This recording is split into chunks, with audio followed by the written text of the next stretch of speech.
Assalamualaikum warahmatullahi wabarakatuh.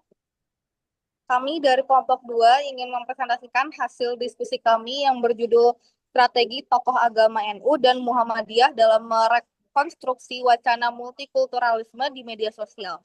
Studi analisis menggunakan digital religion theory. Mungkin penjelasan latar belakang langsung dijelaskan oleh teman saya.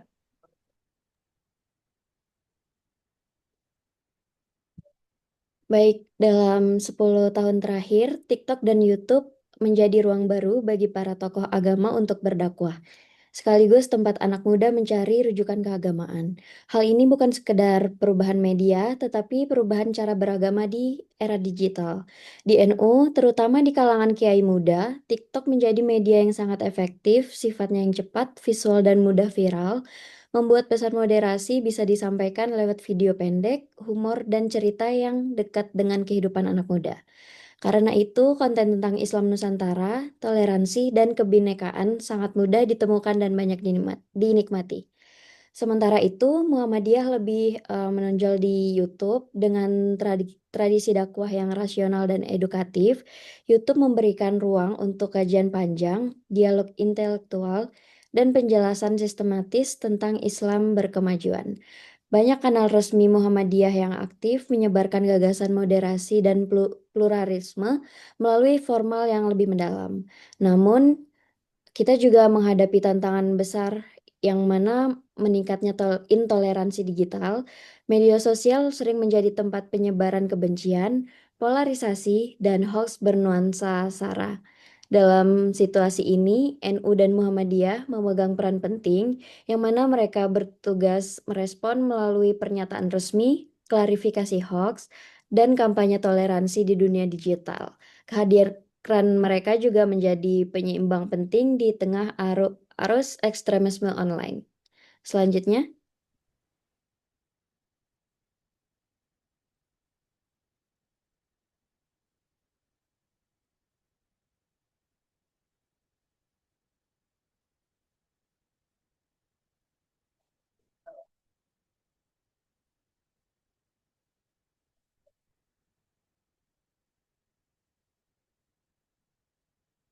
Selanjutnya adalah kerangka konsep.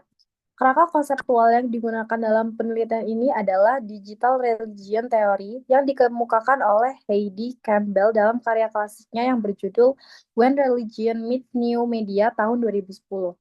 Teori ini menjelaskan bahwa agama di era modern tidak hanya dipraktikkan secara offline, misalnya di masjid, pesantren, majelis, tetapi juga dibentuk ulang di ruang media digital. Teknologi komunikasi dan media baru membawa perubahan signifikan terhadap bagaimana keyakinan, otoritas religius, komunitas, interpretasi ajaran, dan juga praktik keagamaan direpresentasikan. Dalam konteks Indonesia, teori ini membantu memahami NU dan Muhammadiyah menegosiasikan tradisi, keyakinan, dan juga otoritas keagamaan mereka dalam menghadapi media digital serta bagaimana mereka membingkai identitas Muslim yang moderat, pluralistik, dan juga inklusif. Studi empiris menunjukkan bahwa mediatization dan hypermediation dari agama di Indonesia telah merubah cara umat Muslim menjalankan dan memahami agama mereka tercipta ruang hibrida antara online dan juga offline. Dengan digital region theory, fokus penelitian ini terletak pada bagaimana konten, narasi, dan juga strategi dakwah di media digital merefleksikan dan juga membentuk kembali wacana multikulturalisme serta modernisasi keagamaan oleh NU dan juga Muhammadiyah. Yang berikutnya,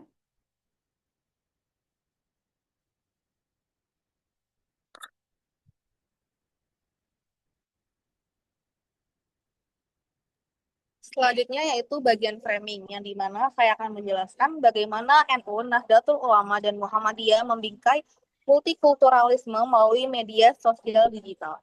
Penelitian tentang konten media sosial menunjukkan bahwa kedua organisasi ini aktif menyebarkan narasi toleransi, moderasi, dan keanekaragaman. NU menampilkan multikulturalisme melalui konsep Islam Nusantara, menggunakan berbagai platform digital seperti Instagram dan juga YouTube untuk menyebarkan konten kreatif mulai dari infografis, video pendek, hingga artikel yang menekankan harmoni dan harmoni, dan pluralitas. Sementara itu, Muhammadiyah mempromosikan Islam berkemajuan melalui dakwah digital yang bersifat edukatif, rasional, dan progresif. Ceramah daring, kajian tematik, dan konten berbasis data menjadi ciri khas utama dari framing multikulturalisme yang ditawarkan oleh Muhammadiyah. Secara keseluruhan, baik NU maupun Muhammadiyah menegaskan bahwa multikulturalisme bukan sekedar sikap sosial atau kompromi politik, tetapi merupakan bagian integral dari ajaran Islam. Media digital menjadi sarana efektif untuk menyebarkan nilai-nilai ini kepada publik, khususnya generasi muda yang sangat aktif di dunia digital saat ini. Ada poin efektivitas narasi modernisasi terhadap anak muda dan publik digital. Keberadaan konten moderat dari NU dan Muhammadiyah di media digital tampaknya memiliki dampak yang lumayan dan pengguna media sosial dalam konteks mediatisasi agama di Indonesia. Penggunaan media digital memungkinkan terciptanya ruang hybrid antara praktik keagamaan dan dakwah yang tidak terjadi secara fisik, namun juga daring melalui video, infografis, artikel, interaksi online itu sendiri. Penelitian ini menunjukkan bahwa keberadaan konten toleransi dan moderasi di media sosial oleh kedua organisasi ini dapat membantu membangun opini publik yang lebih inklusif dan menolak adanya narasi radikal dan eksklusivitas, khususnya di kalangan muda yang cenderung mengakses informasi melalui internet seperti konten dakwah digital dengan pendekatan yang kreatif, modern, relevan secara sosial, dan mampu menarik perhatian, menanamkan nilai toleransi, dan mempromosikan wawasan kebangsaan serta pluralisme itu sendiri. Namun efektivitas ini tidak datang tanpa tantangan tentunya, seperti yang ditunjukkan dalam literatur tentang mediatizations, transformasi ke ruang digital membawa perubahan pada otoritas keagamaan dan cara interaksi komunitas, termasuk meningkatnya individualisme, isolasi komunitas, serta kemungkinan terjadinya echo chamber digital.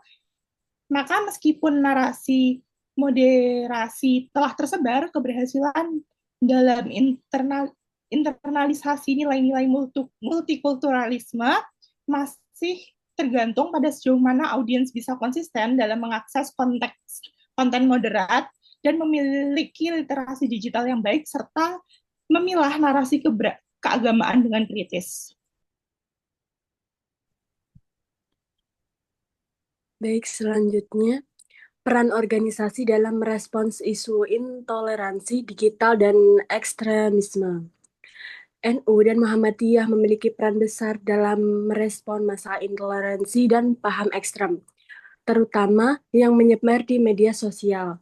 Mereka nggak cuma diam melihat hal-hal negatif beredar, tapi ikut turun tangan dengan cara yang lebih positif dan menenangkan. NU sering menyampaikan pesan-pesan tentang hidup rukun, saling menghargai perbedaan, dan pentingnya persatuan lewat media sosial seperti TikTok, Instagram, dan Facebook.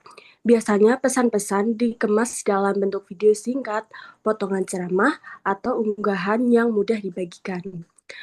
Tujuannya yaitu untuk masyarakat nggak gampang terpengaruh oleh konten yang kasar atau provokatif.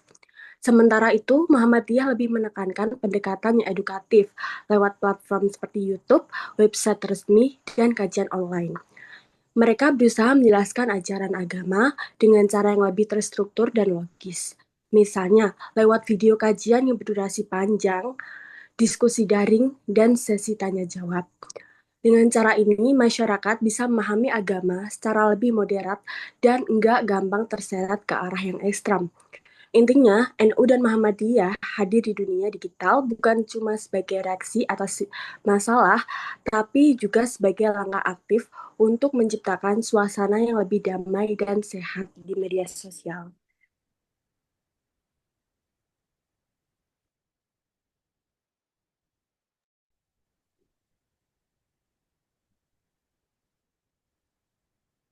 Baik, kesimpulan dari penelitian kami yaitu analisis terhadap berbagai literatur dan studi empiris menunjukkan bahwa dalam konteks Indonesia saat ini, NU dan Muhammadiyah memegang peran besar dalam memframing serta menyebarkan wacana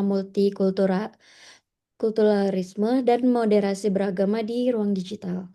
Melalui strategi dakwah yang memanfaatkan media sosial, konten kreatif, dan berbagai platform daring, keduanya berupaya menghadirkan wajah Islam yang toleran, inklusif, dan sesuai dengan karakter kebinekaan Indonesia.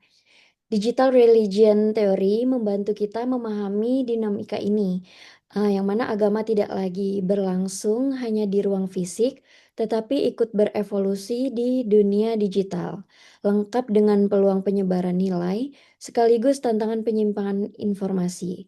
Temuan penelitian kelompok kami ini menunjukkan bahwa dakwah digital NU dan Muhammadiyah juga berpotensi kuat menjadi agen sosialisasi nilai toleransi dan multikulturalisme, terutama bagi generasi muda yang aktif di media sosial.